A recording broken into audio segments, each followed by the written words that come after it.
గత 1.5 సంవత్సర కాలంగా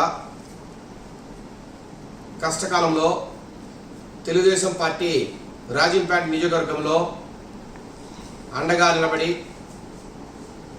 తెలుగుదేశం పార్టీ జాతీయ అధ్యక్షులు నారా చంద్రబాబు నాయుడు గారు అక్రమంగా అరెస్ట్ అయి 50 రోజులు జైల్లో ఉన్న నేపథ్యంలో ఎంతో ధైర్య సాహసాలతో రాజంపేట నియోజకవర్గంలో పార్టీని ముందుకు నడిపించిన నేపథ్యంలో టికెట్ రాకపోయినా నేనున్నాను, మీకు ఏం కావాలని చేస్తాను, పార్టీకి మీ అండదండలు అవసరం, రాజంపేటలో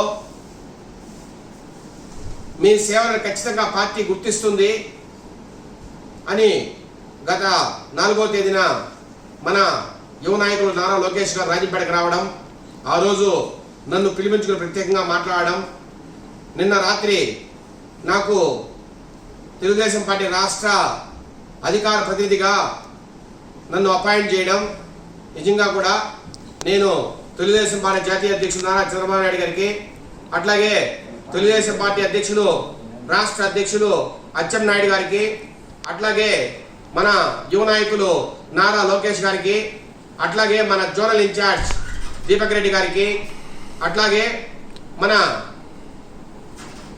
తెలుగుదేశం ఇక్కడ రాజంపేట ఎన్నికల పరిశీలనగా వచ్చిన జీవి ప్రవీణ్ కుమార్ రెడ్డి గారికి, అందరికి కూడా పేరు పేరున నా ధన్యవాదాలు, కృతజ్ఞతలు తెలియజేస్తున్నా.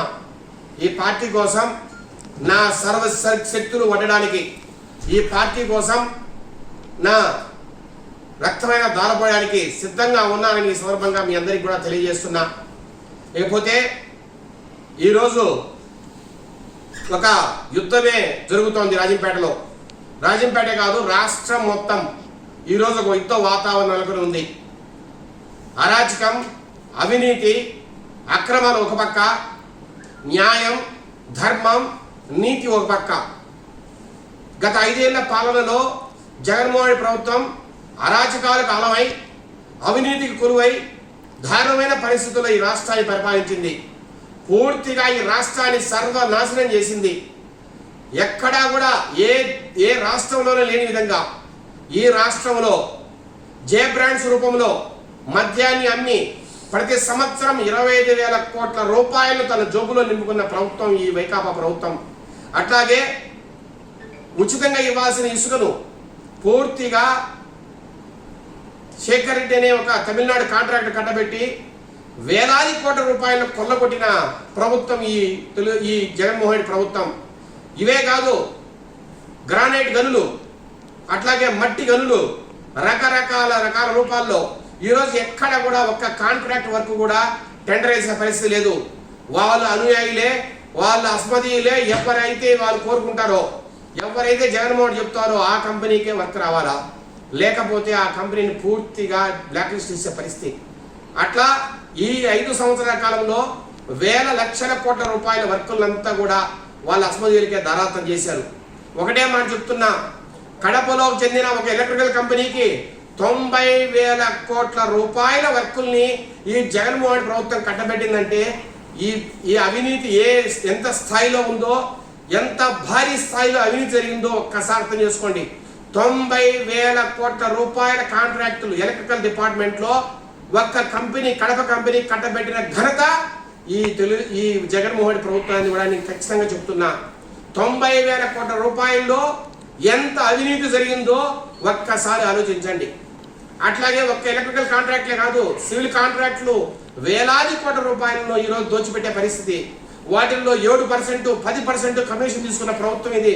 ఇట్లాగా వేల కోట్ల రూపాయల ధనాన్ని, ఒక పక్క జే బ్రాండ్స్, ఒక పక్క ఇసుక మాఫియా, ఒక పక్క గనుల మాఫియా, ఒక పక్క కాంట్రాక్ట్స్, ఇట్లా ఎక్కడ చూసినా పర్సంటేజ్ రూపంలో వేలాది కోట్లు, ఇంకా చెప్తే లక్షల కోట్ల రూపాయలను ఈరోజు వెనకేసుకొని పూర్తిగా ఆ డబ్బంతా కూడా ఎలక్షన్లో కుమ్మరిస్తుంది ఈరోజు వైకాపా ప్రభుత్వం.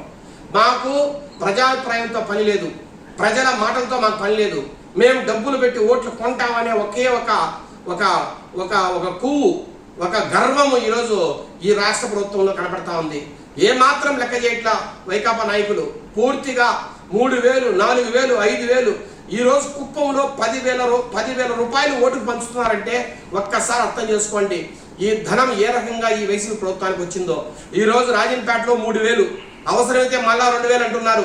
అంటే 5,000 రూపాయలు ఒక ఓటుకి ఇచ్చే స్థాయిలో ఈ వైసీపీ నాయకులు సంపాదించారంటే రాష్ట్రం మొత్తం మీద ఎన్ని వేల కోట్ల రూపాయల ధనాన్ని మాదిరిగా వీళ్ళు ఖర్చు పెడుతున్నారో ఒక్కసారి ఊహించండి.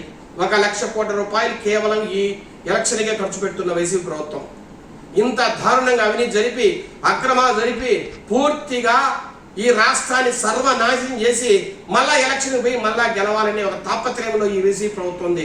ఇలాంటి ప్రభుత్వం మనకు అవసరమా? ఒక్కసారి ఆలోచించాలి రాష్ట్ర ప్రజలంతా. అట్లాగే రాజంపేటలో మనకు న్యాయంగా ధర్మంగా రావాల్సిన అన్నమయ్య జిల్లా కేంద్రాన్ని రాయచూడికి తరలించారు. మనకు న్యాయంగా ధర్మంగా రావాల్సిన మెడికల్ కాలేజీని పూర్తిగా మదనపల్లి తీసుకుపోయారు. అట్లాగే ఈ భారతదేశ చరిత్రలో స్వతంత్ర భారతావనిలో కని విని ఎరుగని రీతిలో ఏనాడు కూడా ఒక డ్యామ్ కొట్టుకుపోయిన దాఖలాలు లేవు. బ్రిటిష్ ప్రభుత్వం కూడా ఒక డ్యామ్ కొట్టుకుపోయిన దాఖలాలు లేవు. అలాంటిది ఈ ప్రభుత్వంలో ఒక డ్యామ్ కొట్టుకుపోయి 50 మందికి పైన ప్రాణాలు పోతే దిక్కు లేని పరిస్థితి. కనీసం వాళ్ళకు కరెక్ట్గా ఎక్స్ప్రెషన్ ఇవ్వలేని పరిస్థితి. 5 లక్షలు 10 లక్షలు ఇచ్చి చేయి దులుపుకున్న పరిస్థితి. ఇలాంటి పరిస్థితి అవసరమా అని కూడా ఒక్కసారి ఆలోచించాలి మనం అంతా కూడా. ఇంకొక పక్క 400 మంది ప్రజలు నిర్వాసితులై ఇల్లు లేక అక్కడ గుడారాలు వేసుకొని జీవిస్తున్న పరిస్థితి. 2 సంవత్సరాలు అయింది వరద వచ్చి ఇప్పటి వరకు. డ్యామ్ దిగిపోయి 2 సంవత్సరాలు అయినా ఈ రోజుకు వాళ్ళకి ఇల్లు కట్టలేని పరిస్థితి. ఇన్ని లక్షల కోట్ల రూపాయలు అవినీతి చేసే ప్రభుత్వం ఒక 10-20 కోట్లు పెట్టి వాళ్ళకి ఇల్లు కట్టించలేదా? నిజంగా ఒక 10-20 కోట్లు ఈ ప్రభుత్వానికి అంత ఎక్కువ ఆ డబ్బు అంటే ఒక 100 కోట్లు 200 కోట్లు పెట్టి వాళ్ళకి మంచి మోడల్ కాలనీ కట్టి మంచి రోడ్లు వేసి వాళ్ళకి సకల సౌకర్యాలు ఇచ్చి వాళ్ళ భూములు తయారు చేసి ఇవ్వాల్సిన బాధ్యత ప్రభుత్వానికి లేదా అని కూడా ఒక్కసారి ఈ రాజంపేట ప్రజలందరినీ కూడా ఆలోచించవలసిందిగా కోరుకుంటున్నా. ఒక పక్క 1000 కోట్ల అవినీతి, ఒక పక్క 2,70,000 కోట్ల రూపాయలు నేను సంక్షేమ పథకాలకు అందించానని డబ్బా కొట్టుకునే జగన్మోహన్ రెడ్డి ఈ రాజంపేటలో ఒక డ్యామ్ తెగిపోయి నిర్వాసితులకు ఒక 100 నుంచి 200 కోట్లు డబ్బు పెట్టే పరిస్థితిలో ఉందా? ఒక్కసారి రాజంపేట ప్రజలు ఆలోచించాలి.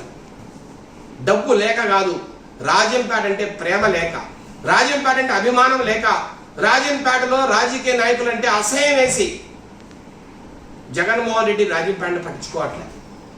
పూర్తిగా చిత్తూరు జిల్లాకు సంబంధించిన నాయకుల చేతుల్లో రాజంపేట లోక్సభ కాన్స్టిట్యున్సీని వదిలేశారు కాబట్టి రాజంపేటలో ఉన్న వైకాపా నాయకులకు వాల్యూ లేదు కాబట్టి పూర్తిగా చిత్తూరు జిల్లా నాయకుల కనుసనల్లో వైసీపీ రాజకీయం నడుస్తోంది కాబట్టి రాజంపేటను పూర్తిగా పక్కన పెట్టారనే విషయం ఇక్కడ ప్రతి పిల్లవాడికి తెలుసు ఈ విషయం.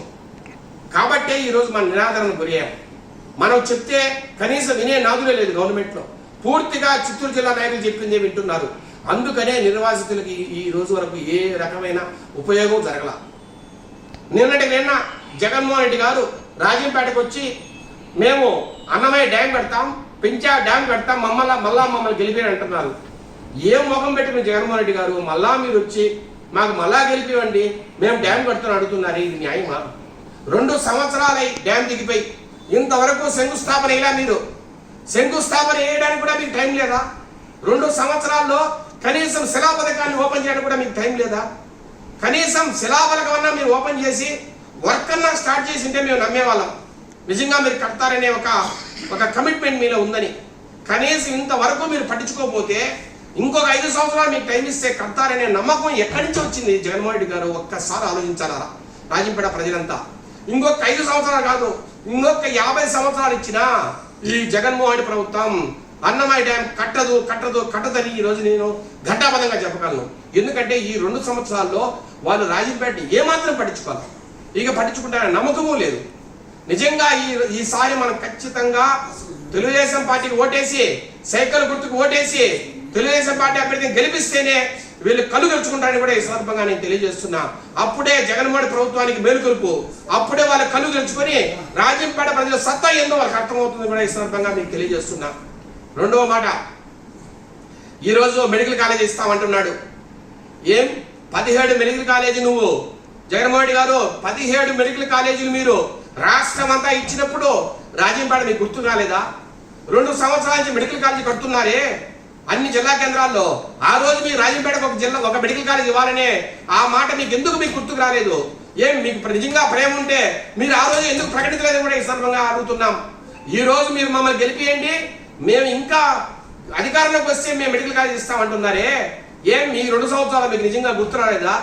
ఆ రోజు వేల మంది ఒక్కటై ఉద్యమం నడిపి ఏకఖండంతో నిలదీస్తే రాజంపేటకు అన్యాయం జరిగింది, రాజంపేటకు మీరు మేలు చేయండి అని మేము మొత్తం వేల మంది మాట్లాడితే కనీసం కనికరమైన చూపించారా రాజంపేట మీద?